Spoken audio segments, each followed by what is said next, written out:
Elite professors try to humiliate a black student, have no idea he's a math genius. Hello everyone. Don't forget to subscribe to our channel to hear more meaningful stories. The morning at the University of Michigan was cold, with a gloomy sky casting a dull light across the sprawling campus.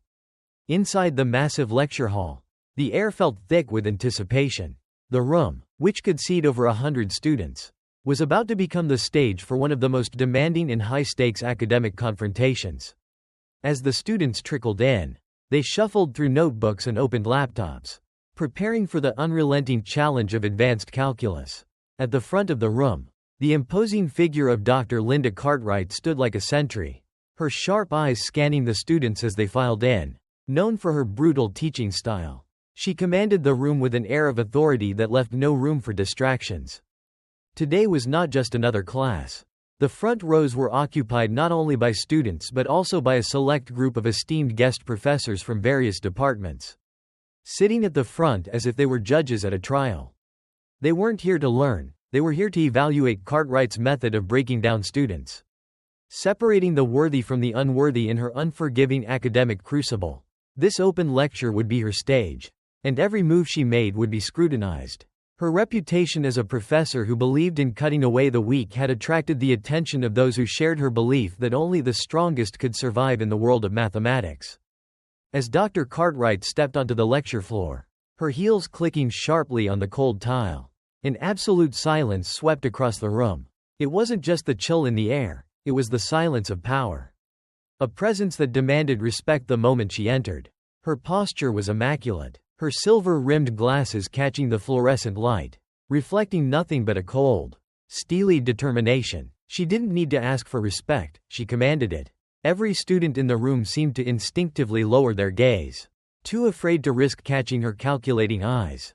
Her gaze swept over them, methodical, sharp. She wasn't just looking for focus, she was looking for weakness. And if anyone faltered, they would be left behind. In the middle of the room, a young man sat quietly, his head slightly lowered, his fingers spinning a pen absent-mindedly. Daniel Reynolds, clad in a simple gray hoodie and jeans. He seemed almost invisible against the backdrop of the bustling classroom. But his presence was a contrast to the room's atmosphere, quiet, unassuming, but with a mind that held a sharpness many could only dream of.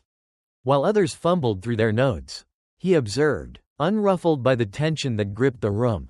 His mind was already racing ahead, formulating solutions to the equations that Dr. Cartwright was about to present.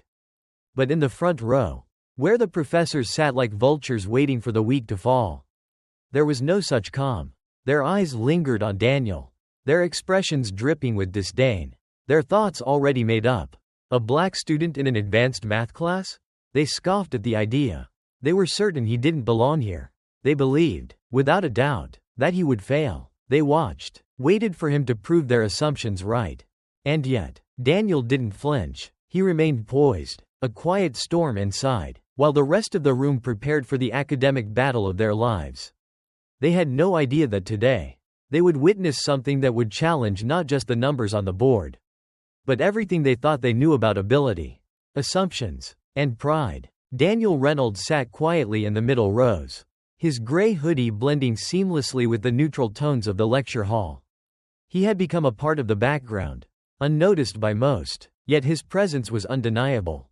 His eyes, sharp and focused, flicked briefly between the board and his notebook. But it wasn't the usual frantic note-taking that characterized the other students around him. Instead, he seemed to observe the chaos unfolding, the frantic scribbling, the anxious tapping of keys, as though the mathematics on the board were simply pieces in a puzzle he had already solved long ago. The other students were a blur to him. They were caught up in the pressure, the race to keep up with Dr. Cartwright's ruthless pace. But Daniel? He was calm, his thoughts quiet but constant, like the steady rhythm of a ticking clock. While the world around him seemed to spin in a frenzy, his fingers spun a pen absently, the motion almost automatic, as though he were waiting for something. But no one would have guessed what. The world had already made its assumptions about him. To them, Daniel was just another statistic, another face in the crowd who didn't belong here. Not in this kind of class. But Daniel didn't need to prove anything to anyone. He didn't seek attention or validation. In the sea of students, He sat as if the world were silent, and everything around him was just a distraction from the real task, solving problems. Understanding the beauty of numbers. His notebook was filled with neat, precise handwriting, each line clean and deliberate. But in the back of his mind, he knew exactly what he was capable of. And today, he could feel something stirring, a quiet certainty deep within him that this class would be different. As the cold fluorescent lights flickered overhead and Dr. Cartwright began her lecture, he knew that he would be forced to confront the very prejudices others had about him. They were wrong. He had always been underestimated. But Daniel had never been in a hurry to prove himself. He preferred to let the numbers speak for him, and when the time came, they would. As Dr. Cartwright stepped to the front of the class, the atmosphere in the lecture hall shifted. Her entrance was not just the beginning of a lesson, it was a declaration of authority. A silent command that rippled through the room like a wave. Her heels clicked sharply on the cold tile. Each step deliberate, calculated. The air grew tense as students sat up straighter, trying not to draw her attention. There was no room for distractions in her class. No room for anything but the brutal march of mathematics. Her gaze swept over the room, each student feeling the weight of her eyes as if they were being assessed for something far beyond their academic ability. It was clear, in Dr. Cartwright's world, weakness had no place. But today, her focus wasn't just on the students, it was on something more. She wasn't just going through the motions of teaching, she was preparing to demonstrate her ruthless style to an audience of her peers.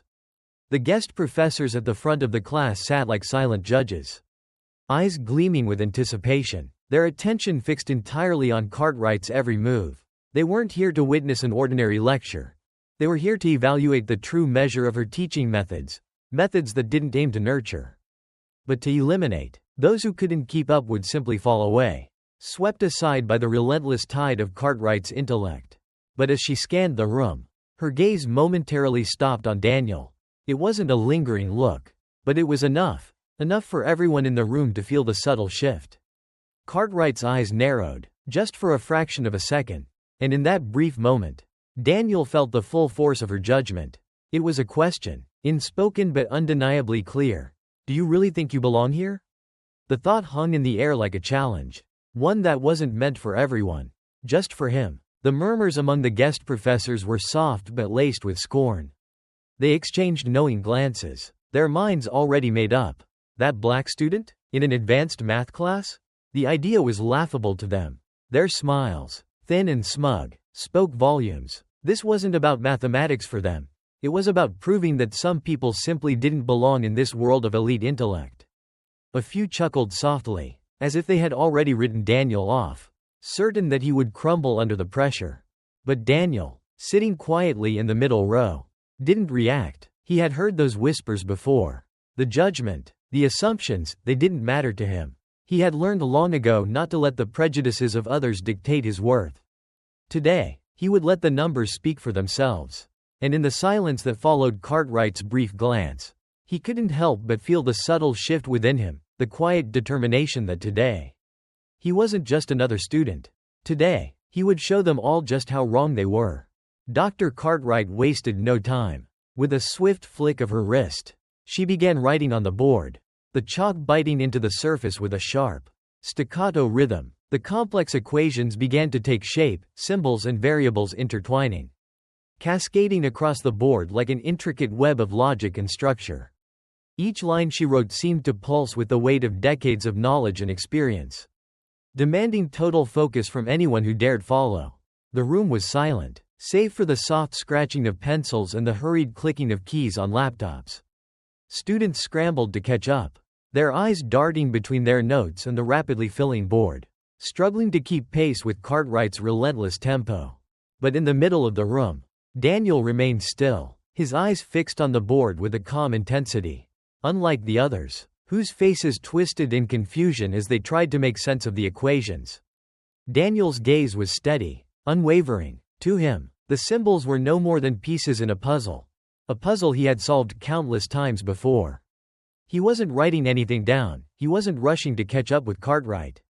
Instead, he took his time, his mind already several steps ahead, processing the equations with a cool, measured focus. But then, something caught his attention, a flicker, A subtle flaw in the elegant dance of symbols.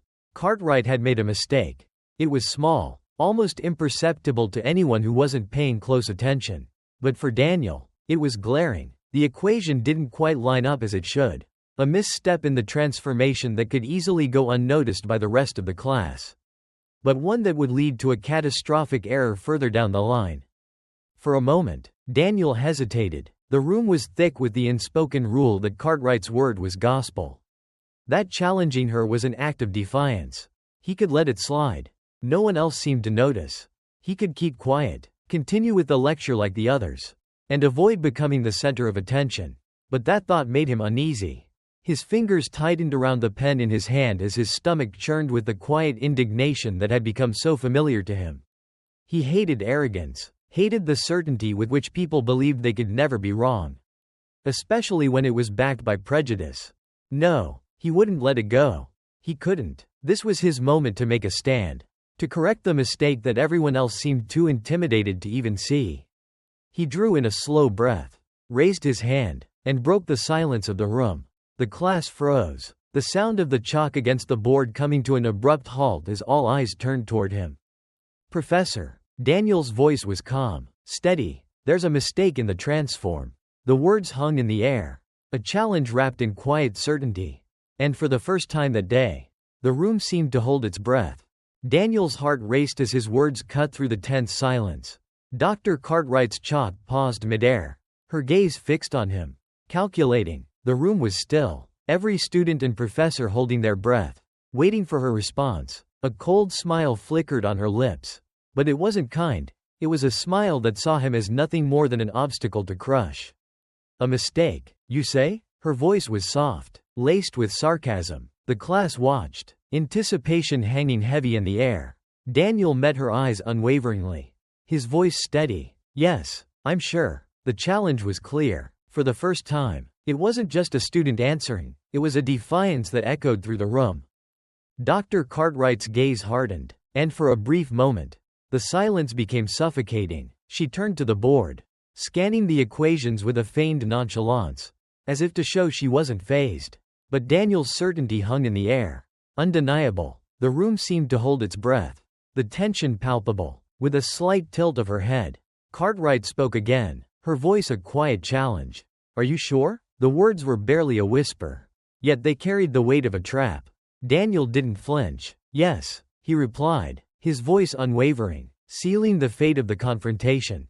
Dr. Cartwright's smile faded, replaced by a cool, calculating expression. She wasn't used to being questioned, especially not in front of her colleagues. Her fingers tightened around the chalk.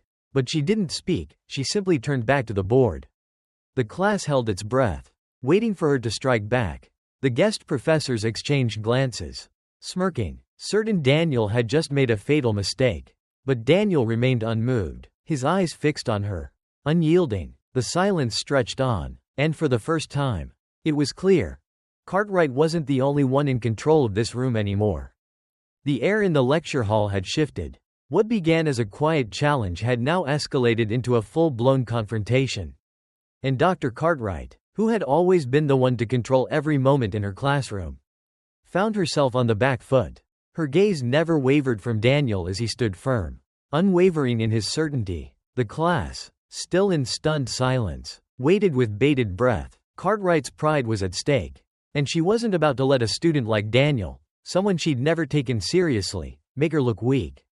With a slow, deliberate movement, Cartwright placed the chalk back into its holder, turning to face Daniel with a cool, almost predatory smile. Her voice was calm, but it held an edge, a promise of the tension to come.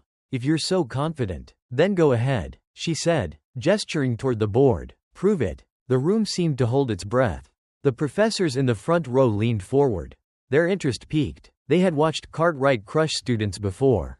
But this was different. This wasn't just a student making an error. They had witnessed someone daring to challenge her, to show her up. And now, she was giving him the opportunity to either solidify his claim or fall flat in front of them all.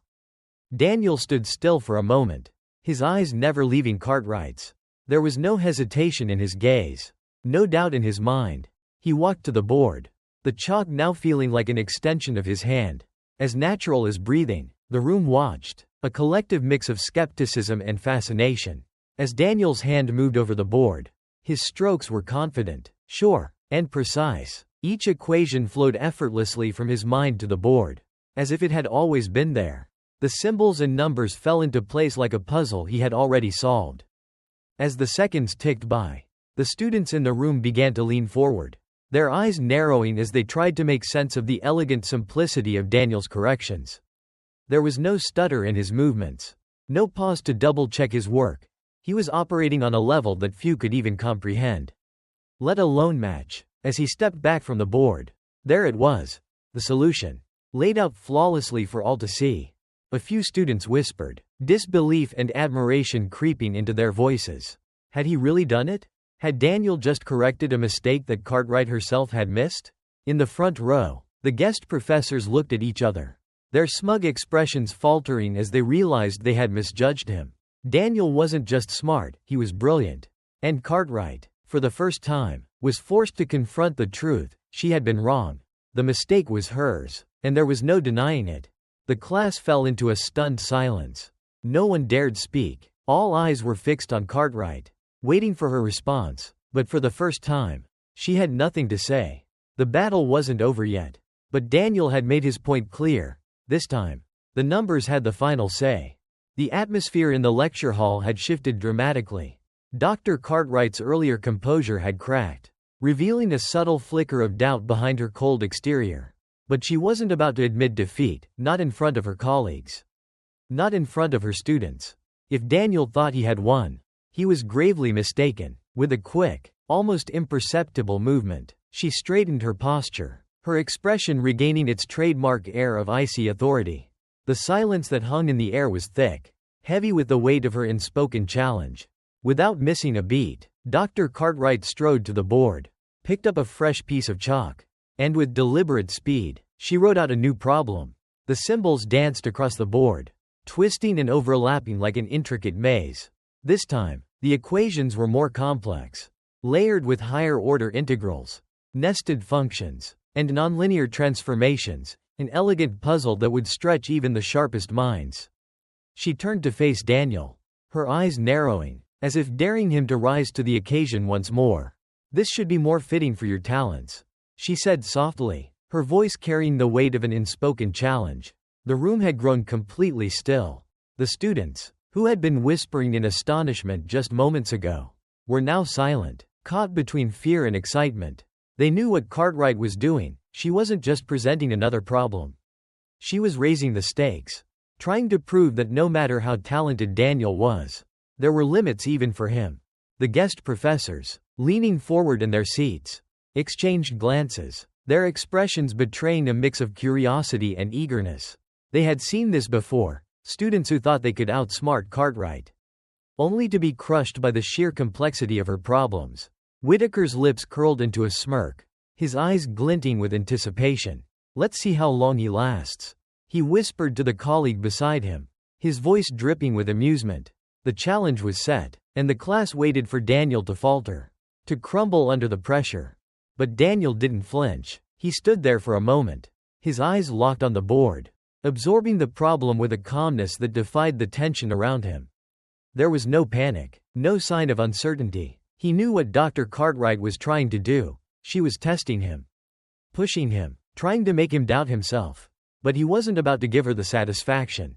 Daniel's fingers gripped the chalk, and in a single, fluid motion, he began to write. His movements were deliberate, confident, and fast. The equations unfolded before him like a roadmap, each step, each transformation, precisely calculated, effortlessly flowing from his mind to the board. As the symbols took shape, the room seemed to hold its breath. The students, who had once doubted him, were now watching in stunned silence, unable to tear their eyes away from the board. Even Cartwright, standing with her arms crossed, her gaze fixed on Daniel, couldn't mask the subtle tightening of her jaw. This wasn't what she had expected. Daniel wasn't just solving the problem, he was making it look easy. Every step he took seemed to erase the complexity of the problem, simplifying it, distilling it down to its purest form. There were no mistakes, no hesitations, no second guessing, just flawless execution. Over and over again, As Daniel moved through the problem, his chalk strokes were rhythmic, each line more precise than the last. It was as if he had done this 1,000 times before, like he had already seen the solution in his mind before it even touched the board. With every stroke, the tension in the room deepened. The professors at the front leaned in, trying to find a mistake, something, anything, that could discredit Daniel's solution. But there was nothing. The problem was being solved. And it was being solved perfectly. When Daniel finally set down the chalk and stepped back, the entire room seemed to exhale as one. No one dared speak. No one dared to move. The problem was solved. And not just solved, mastered. Daniel turned to face Cartwright. His expression calm, his gaze steady. He hadn't just proven that he could solve the problem, he had demonstrated, without a shadow of a doubt, that he was better than the challenge she had thrown at him. The room was frozen. Cartwright's mouth opened as if to say something, anything, but nothing came out. Her authority, the ironclad control she had held over the classroom, had been shattered in a single moment. The silence stretched on, suffocating and thick, as the weight of Daniel's victory settled over them all. For the first time, the unthinkable had happened. Cartwright had been beaten by a student she had never taken seriously.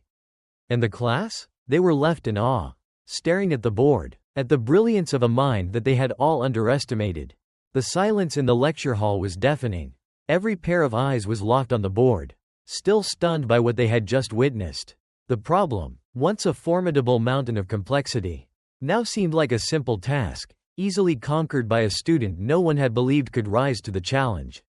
Even Dr. Cartwright, whose commanding presence had once been an unspoken rule in the room, was left frozen, her hands gripping the edge of the lectern, her expression unreadable. But the tension wasn't over. Dr. Cartwright, refusing to let this moment of defeat linger, quickly composed herself. Her jaw clenched as she reached for the chalk again, her fingers tight around it. She wasn't going to let Daniel's victory stand unchallenged.